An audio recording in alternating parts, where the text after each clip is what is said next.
Hi, I'm Rob Duncan, and welcome to the first episode on Club on the Couch, which on a weekly basis we'll be talking about all things in fitness and sports medicine.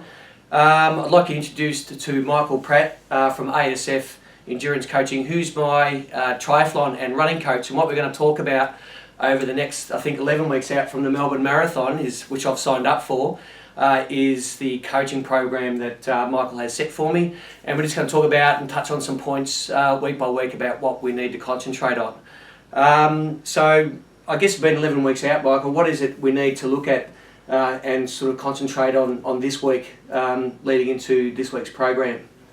So at this stage we've done the half marathon at Melbourne. I had a great result there, PB, which we're all happy about. And now we're into the second week post that, so gradually building back into that endurance base that we're trying to develop. Yep. So plenty of running at that easy endurance pace, but we're starting to introduce that tempo run now where we're running just below your threshold, trying to increase your anaerobic threshold. Yeah, okay.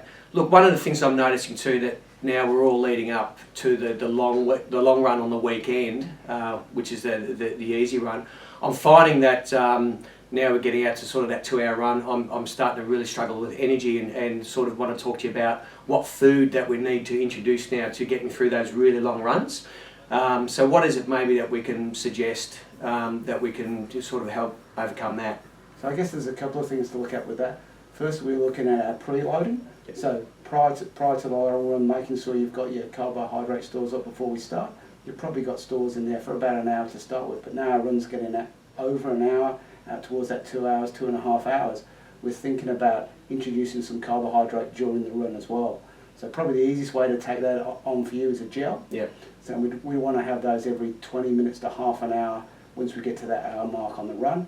And then post-session, we're thinking of that protein, carbohydrate mix afterwards, so you've got that muscle recovery as well as reloading your carbo stores up again for the next session. Great. Yeah, the gels are really easy too because they're easy to consume on board when you are doing the run. So I have tried those and do find them really effective. So that'll be something that we'll bring into the longer runs now by consuming a bit more. How many gels over a 2 hour run do you think you should be consuming? 2 to 3. Okay. So I wouldn't take the first one until about an hour. Yep. And always try and take them if you're running around where you've got some water taps. So it's just around that hour mark, so you can take in about 200 mils of fluid as well, helps it absorb a bit better into the body. Brilliant, great. All right, well that's what we'll be doing, so thanks for that, and we'll look forward to our next episode with our marathon training with Michael. See you next one.